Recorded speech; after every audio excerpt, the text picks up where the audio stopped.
ഈശോ മിശിഹായ്ക്ക് സ്തുതിയായിരിക്കട്ടെ. ഞാൻ മാണിപ്പറമ്പിലച്ചൻ. Liturgy class 83. കത്തോലിക്ക സഭയുടെ മതബോധനം 1095.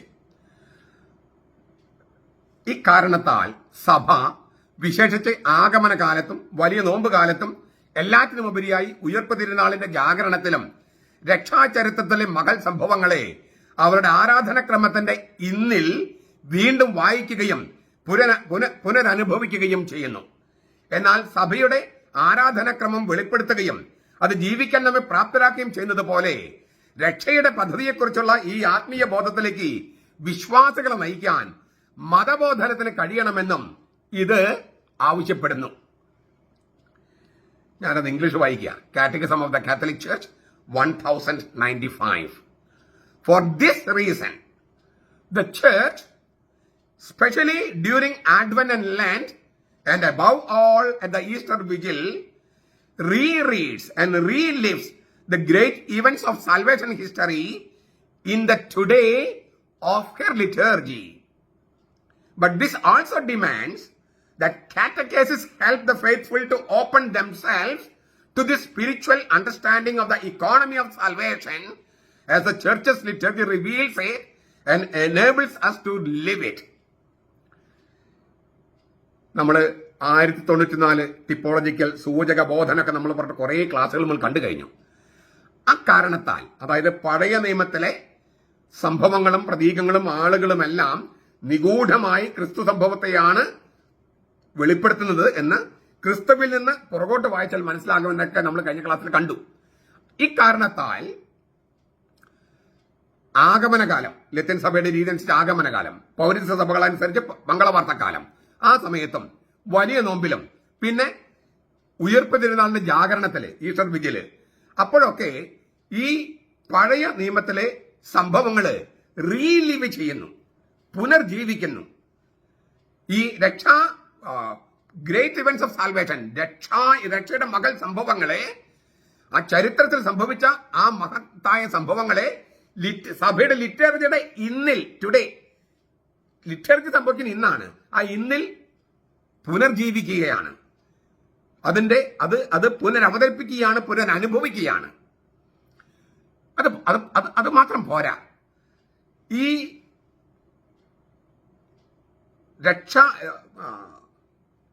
രക്ഷാപദ്ധതിയെക്കുറിച്ചുള്ള രക്ഷാപദ്ധതി, സഭയുടെ ലിറ്റർജി വെളിപ്പെടുത്തുന്ന രക്ഷാപദ്ധതി, സഭയുടെ ലിറ്റർജി വെളിപ്പെടുത്തുന്ന ആ രക്ഷാപദ്ധതി ജീവിക്കാൻ, അത് ഗ്രഹിക്കാൻ, അത് മനസ്സിലാക്കാൻ, ജീവിക്കാൻ വളരെ അത്യാവശ്യമായിരിക്കുന്ന ഒരു ഘടകമാണ് കാറ്റക്കേസിസ്, മതബോധനം, വേദപാഠം. വിശ്വാസ പരിശീലനമാണ് ഈ വേദപാഠം കൊണ്ട് ഉദ്ദേശിക്കുന്നത്. ഇത്തരം കാര്യങ്ങളാണ് ഈ ഖണ്ഡികയിൽ പറഞ്ഞിരിക്കുന്നത്. ഞാനത് കുറച്ചുകൂടി ആഴത്തിലേക്ക് പോകാം. രക്ഷാചരിത്രം, ആരാധനക്രമം എന്ന് പറഞ്ഞ ലിറ്റർജി, മതബോധനം അഥവാ വേദപാഠം അല്ലെങ്കിൽ വിശ്വാസ പരിശീലനം, ഇവ തമ്മിലുള്ള അഭേദ്യമായ ബന്ധമാണ് ഈ ഖണ്ഡികയിലെ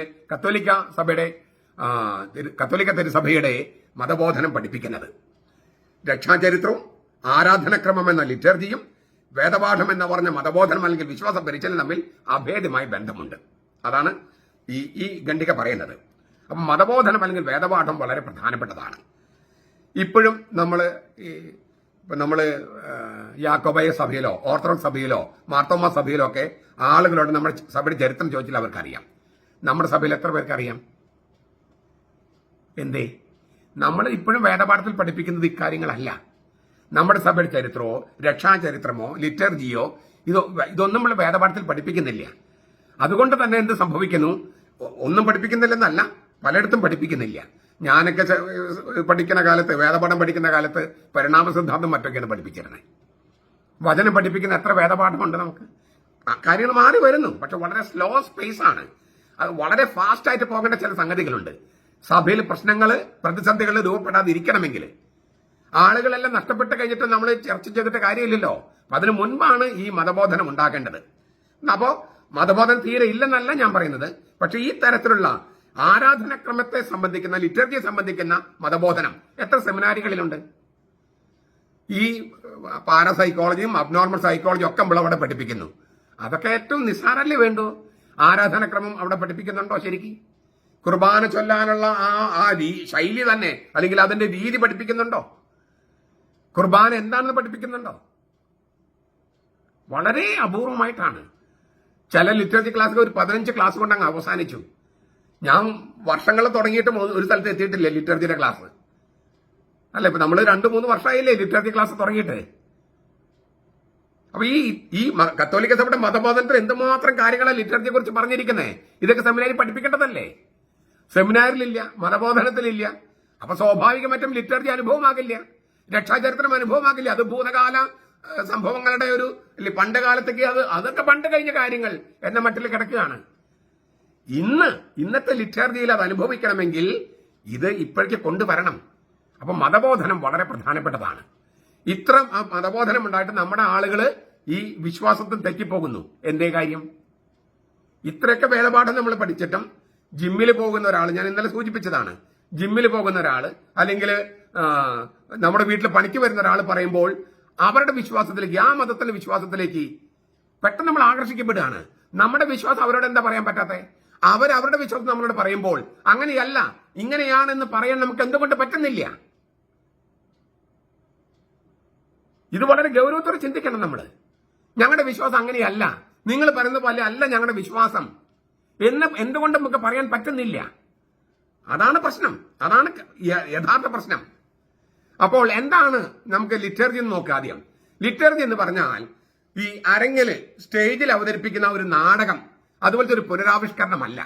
പണ്ടത്തെ രക്ഷാചരിത്രത്തിൽ പണ്ടുണ്ടായ ഭൂതകാല സംഭവങ്ങൾ ഒരു നാടകത്തിൽ അവതരിപ്പിക്കുന്ന പോലെ അവതരിപ്പിക്കുന്ന പുനരാവിഷ്കാരമല്ല ലിറ്ററേച്ചർ. ചില നാടകത്തിന് ചില ഘടകങ്ങളുണ്ട്, പക്ഷെ നാടകമല്ല. അതുപോലെ മനഃശാസ്ത്രപരമായി നമ്മുടെ മനസ്സിൽ ഓർക്കുന്നതുമല്ല ലിറ്ററേച്ചർ. ഈ ഒരു തിയേറ്ററിക്കൽ പെർഫോമൻസ്, പെർഫോമിംഗ് ആർട്ട് ഇല്ലേ, നാടകം പോലെയുള്ള ഒരു പെർഫോമിംഗ് ആർട്ട് അല്ല ലിറ്ററേച്ചർ. അല്ലെങ്കിൽ മനഃശാസ്ത്രപരമായിട്ട് സൈക്കോളജിക്കലായിട്ട് ഓർക്കുക, പണ്ടത്തെ കാര്യങ്ങൾ ഓർക്കുക, അതുമല്ല ലിറ്ററേച്ചർ. പിന്നെന്താണ്? കൂദാശയാണ് നമ്മൾ പറഞ്ഞത്. കൂദാശ എന്ന് വെച്ചാൽ ദൈവത്തിന്റെ പ്രവൃത്തി, പരിശുദ്ധന്റെ പ്രവൃത്തിയാണ് കൂദാശ. പരിശുദ്ധനായ ദൈവത്തിന്റെ പരിശുദ്ധ പ്രവൃത്തിയാണ് കൂദാശ. അങ്ങനെയെങ്കിൽ ദൈവത്തിന്റെ പ്രവൃത്തിയാണെങ്കിൽ ഭൂതകാലത്തെ വർത്തമാനത്തിൽ സന്നിഹിതമാക്കുകയാണ്. അപ്പോ പണ്ട് സംഭവിച്ച കാര്യങ്ങൾ ഇന്ന് സന്നിഹിതമാക്കുകയാണ് ദൈവത്തിന്റെ പ്രവൃത്തി ആയതുകൊണ്ട്. ദൈവത്തിന് ഇന്നലെ, ഇന്ന്, നാളെ എന്നുണ്ടോ? ഇല്ലല്ലോ. ദൈവത്തിന്റെ പ്രവൃത്തിയാണ് കൂദാശ എന്നതിനാൽ പണ്ടത്തെ സംഭവങ്ങള് ഇപ്പോൾ ഈ തലമുറയ്ക്ക് നമ്മുടെ മുമ്പില് ഇന്ന് ഈ നിമിഷത്തില് ദൈവം സന്നിഹിതമാക്കുക, അതിനെയാണ് ലിറ്ററേച്ചർ എന്ന് പറയണേ.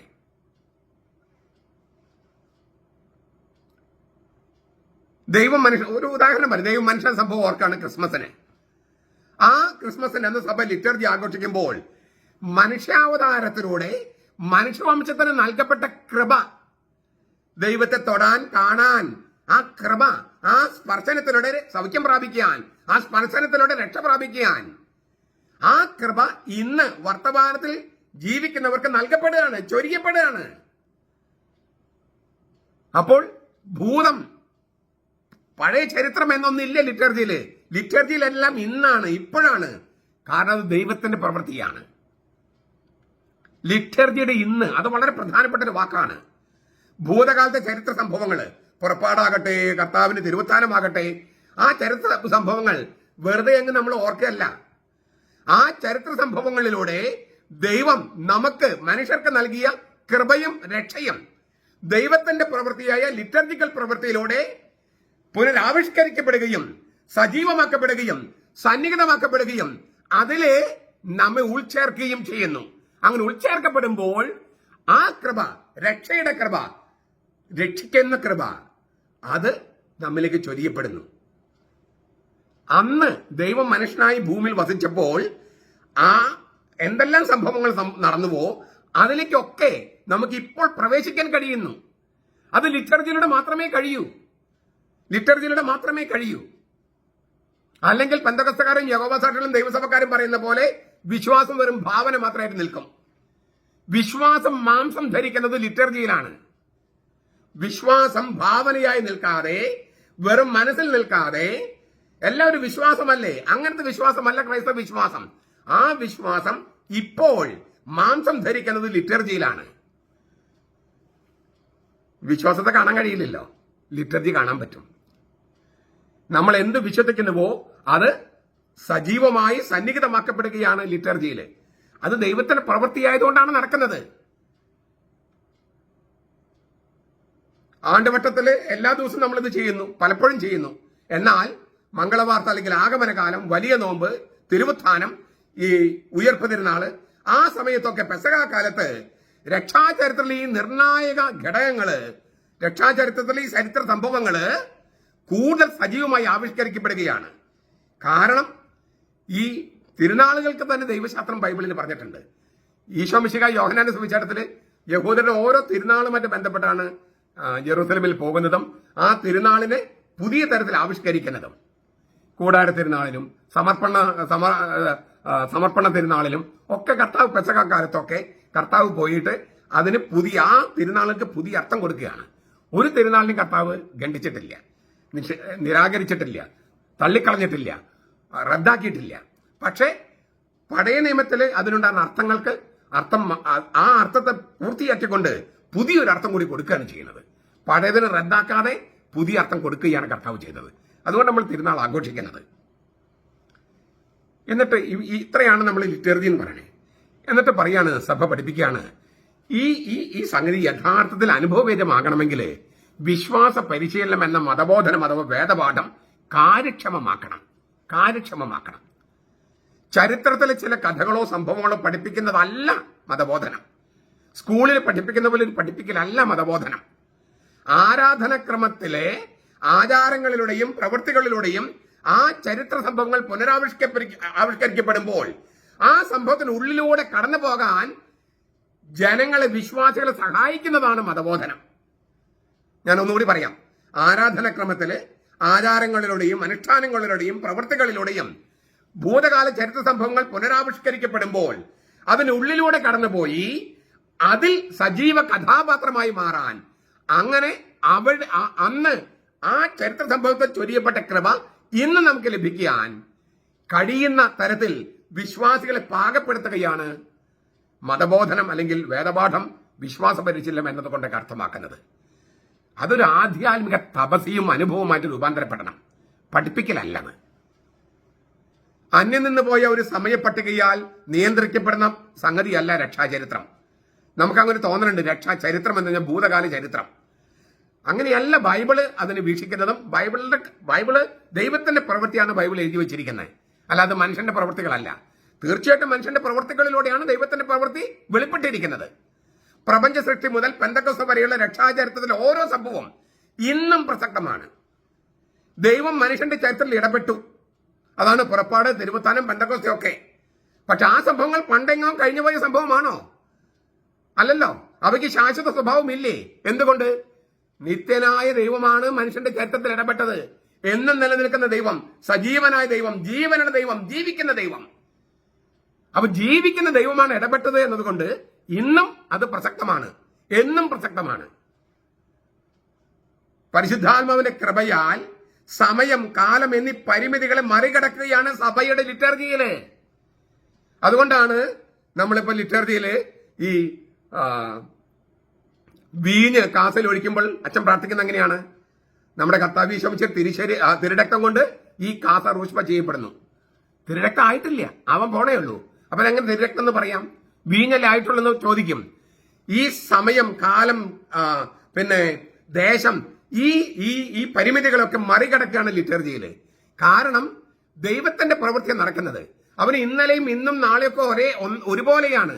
അതുകൊണ്ട് തന്നെ ദൈവത്തിന്റെ സമയത്തിലേക്കാണ് നമ്മൾ ദേവാലയത്തിൽ കടക്കുമ്പോൾ ദൈവത്തിന്റെ സമയത്തിലേക്കാണ് കടക്കുന്നത്. സമയത്തെയും സ്ഥലത്തെയും മറികടക്കുന്ന, കവച്ചു വെക്കുന്ന ഒരു അവസ്ഥയിലേക്കാണ് പ്രവേശിക്കുന്നത്. അതിനാണ് ലിറ്റർജിയുടെ ഇന്ന് എന്ന് പറയണേ. ലിറ്റർജിയുടെ ഇന്ന്, അവിടെ സമയം നമ്മൾ ഉദ്ദേശിക്കുന്ന ഇന്നലെ, ഇന്ന്, നാളെ, അല്ലെങ്കിൽ 5:30, 6 മണി, 7 മണി അങ്ങനെയുള്ള സമയത്തൊക്കെ മറികടക്കുകയാണ്. അപ്പോൾ അന്നത്തെ ജനങ്ങൾക്ക് ക്രിസ്തു എങ്ങനെയാണോ അനുഭവവേദ്യമായിരുന്നത് അതുപോലെ ഇപ്പം അനുഭവവേദ്യമാകും. ക്രിസ്തു അന്നത്തെ ജനങ്ങൾക്ക് സമകാലികനായിരുന്നത് പോലെ ഇന്നത്തെ ജനങ്ങൾക്കും സമകാലികനാണ്. ഇതൊക്കെ പണ്ടത്തെ ചരിത്രം, ഇതൊക്കെ മുമ്പ് നടന്നത് എന്നല്ല. അന്ന് അവസ്ഥ മാറി ഇന്നത്തെ രക്ഷാസംഭവമായി മാറുകയാണ്. പക്ഷെ അത് നമുക്ക് അനുഭവവേദ്യമാക്കണമെങ്കിൽ ഈ മതബോധനം ഒരു ക്ലാസ് മുറിയിലെ പഠിപ്പിക്കലായി അധപതിക്കരുത്. ക്രിസ്തു സ്ഥാപിച്ച കൂദാശകളുടെ കണ്ണിലൂടെ ഈ സംഭവങ്ങളെ നോക്കിക്കാണുകയും ആ നോട്ടം അനുഭവമായി മാറുകയും ചെയ്യത്തക്ക വിധത്തിൽ മതബോധനം കാര്യക്ഷമമാകണമെന്നാണ് സഭ പഠിപ്പിക്കണേ. സഭ വെളിപ്പെടുത്തുന്ന തരത്തിൽ ലിറ്റർജി സമീപിച്ചാൽ മാത്രമേ ഇത് സംഭവിക്കൂ. സഭ വെളിപ്പെടുത്തുന്ന തരത്തിൽ ലിറ്റർജി സമീപിച്ചാൽ മാത്രമേ ഈ പറഞ്ഞത് അനുഭവമാകൂ. വേദവായനകള്, പ്രാർത്ഥനകള്, പ്രതീകങ്ങള്, പ്രാപഞ്ചിക സമയത്തിന് സ്വാധീനം, അല്ലെ, വെളിച്ചം ഇരുട്ടനെ കീഴടക്കുന്നു. ഇങ്ങനെ ഒരുപാട് സംഗതികളിലൂടെയാണ് സഭ ലിറ്റർജി ആഘോഷിക്കുന്നത്. അങ്ങനെ ആഘോഷിക്കുമ്പോൾ രക്ഷാചരിത്രം, പണ്ടത്തെ രക്ഷാചരിത്രം ഇന്ന് സമകാലികമായി നമ്മുടെ മുമ്പിൽ സന്നിഹിതമാകുകയാണ്. അപ്പോൾ ലിറ്റർജി എന്നത് വെറുതെ ചില വിവരങ്ങൾ നൽകുകയല്ല, ദൈവകൃപ ചൊരിയാണ്. ക്രിസ്തു നമുക്ക് വേണ്ടി എന്താണോ ചെയ്തത്, ഒരിക്കൽ എന്നേക്കുമായി എന്താണോ ചെയ്തത്, അത് നമ്മിലേക്ക് ചൊരിയുന്നത് സഭയുടെ ലിറ്റർജിയിലൂടെയാണ്. സഭയുടെ ലിറ്റർജി. അതിനാൽ ഈ ലിറ്റർജി എന്ന് പറയുന്നത് ദൈവത്തിന്റെ പ്രവൃത്തിയാണ്, വൈദികന്റെ പ്രവൃത്തിയല്ല. അതുകൊണ്ട് തന്നെ ദൈവത്തിന്റെ പ്രവൃത്തി ആയതുകൊണ്ട് ആ ദൈവത്തിന്റെ പ്രവൃത്തി സഭയെ ഏൽപ്പിച്ചിട്ടുള്ളത് കൊണ്ട് ആ സഭ പറഞ്ഞിട്ടുണ്ട് ഓരോ പ്രവൃത്തി എങ്ങനെ ചെയ്യണമെന്ന്. ഓരോ അച്ഛനും തോന്നിയാസനുസരിച്ച് ചെയ്യാൻ പറ്റില്ല, ഓരോ ഇടവകയുടെയും തോന്നിയാസമനുസരിച്ച് ചെയ്യാൻ പറ്റില്ല. ഇതാണ് പഠിപ്പിക്കുന്നത്. മതബോധനത്തിന്റെ ലക്ഷ്യം ഇതാണ്. ഇത് നമ്മുടെ സഭയും പിന്നെ ഓരോ രൂപതകളൊക്കെ ഇത് ഗൗരവത്തോടെ കണ്ടാൽ, നമുക്ക് ലിറ്റർജിക്കൽ പരിശീലനം കൊടുത്താൽ നമ്മുടെ എല്ലാവരുടെയും ഈ പറഞ്ഞ വലിയ പ്രശ്നമുണ്ടല്ലോ, സീറോ മലബാർ സഭയിൽ അനുഭവിക്കുന്ന ഈ ലിറ്റർജി പ്രതിസന്ധി പരിഹരിക്കാൻ പറ്റും. അതിന് ചെയ്യേണ്ടത് ഓരോ രൂപത്തിലും ഈ ലിറ്റർജിക്കൽ പരിശീലനം കൊടുക്കണം, ആരാധനക്രമ പരിശീലനം കൊടുക്കണം. ആരാധനക്രമ പരിശീലനമാണ് മതബോധനം കൊണ്ട് ഉദ്ദേശിക്കുന്നത്. ചുരുക്കം പറയാം, ഏറ്റവും ലളിതമായി പറഞ്ഞാൽ ആരാധനക്രമ പരിശീലനമാണ് മതബോധനം കൊണ്ട് ഉദ്ദേശിക്കുന്നത്. അതാണ് ഇല്ലാത്തതും. നമുക്ക് ആരാധനക്രമ പരിശീലനമല്ല, മറ്റു ചില കാര്യങ്ങളൊക്കെയാണ് നമ്മൾ ചെയ്തുകൊണ്ടിരിക്കണേ. അത് മാറേണ്ടതുണ്ട്. ഞാൻ അടച്ച് ഇങ്ങനെ ആക്ഷേപിക്കുകയല്ല, തീർച്ചയായിട്ടും നല്ല കാര്യങ്ങൾ നടക്കുന്നുണ്ട്, ഇല്ലെന്നൊന്നും ഞാൻ പറഞ്ഞില്ല. പക്ഷേ ആരാധനക്രമവുമായിട്ട് ബന്ധപ്പെട്ട്, ലിറ്റർജിയുമായി ബന്ധപ്പെട്ട് ഇപ്പോഴും പ്രശ്നങ്ങൾ നിലനിൽക്കുന്നതിന് കാരണം ഈ മതബോധനത്തിന്റെ അഭാവമാണ്. അത് വൈദിക സെമിനാരികളിലും കോൺവെന്റുകളിലും ഇടവകളിലും രൂപതകളിലും ഒക്കെ നടക്കേണ്ട സംഗതിയാണ്. അങ്ങനെ നടക്കാനായിട്ട് നമുക്ക് ഇപ്പം മെത്രാൻ തന്നിട്ടേ നമ്മൾ പഠിക്കുമെന്ന് വാശി പിടിക്കേണ്ട കാര്യമില്ല. നമുക്ക് ഇങ്ങനെയുള്ള ക്ലാസ്സുകളിലൂടെ നമുക്ക് അനുഭവം ഉണ്ടായി വരട്ടെ. അപ്പോൾ ഈ കേട്ട പാടത്താൻ ഇതൊന്നും ഞങ്ങളുടെ പള്ളിയിൽ ഇല്ലോ എന്ന് ചോദിച്ചു പോകും. അത് വരും. നമുക്ക് ചെയ്യാൻ പറ്റുന്ന കാര്യം നമ്മൾ ചെയ്യുക, മറ്റു കാര്യങ്ങൾ മറ്റവർക്ക് വിടുക, ദൈവത്തിന് വിടുക. അങ്ങനെ നമുക്കത് പഠിക്കാനും ആരാധനക്രമ പരിശീലനമായിട്ട് മാറാനും എന്നിട്ട് കുർബാന സംബന്ധിക്കാനും അപ്പോൾ ഭൂതകാലത്ത് നടന്ന കാര്യങ്ങളൊക്കെ നമ്മുടെ കൺവെട്ടത്ത് നമ്മുടെ മുമ്പിൽ നടക്കുന്ന അനുഭവമാകുകയും നമ്മൾ അതിൽ ഉൾച്ചേരുകയും കർത്താവ് കൃപ നമ്മിലേക്ക് ചൊരിയുകയും ചെയ്യും. അതൊരു മഹത്തായ അനുഭവമായിരിക്കും. അങ്ങനെ ആകട്ടെ. നമ്മുടെ കർത്താവ് ഈശോ മിശിഹായുടെ കൃപയും പിതാവായ ദൈവത്തിന്റെ സ്നേഹവും പരിശുദ്ധാത്മാവിന്റെ സഹവാസവും നാം എല്ലാവരോടും കൂടി ഉണ്ടായിരിക്കട്ടെ, ഇപ്പോഴും എപ്പോഴും എന്നേക്കും. ആമേൻ.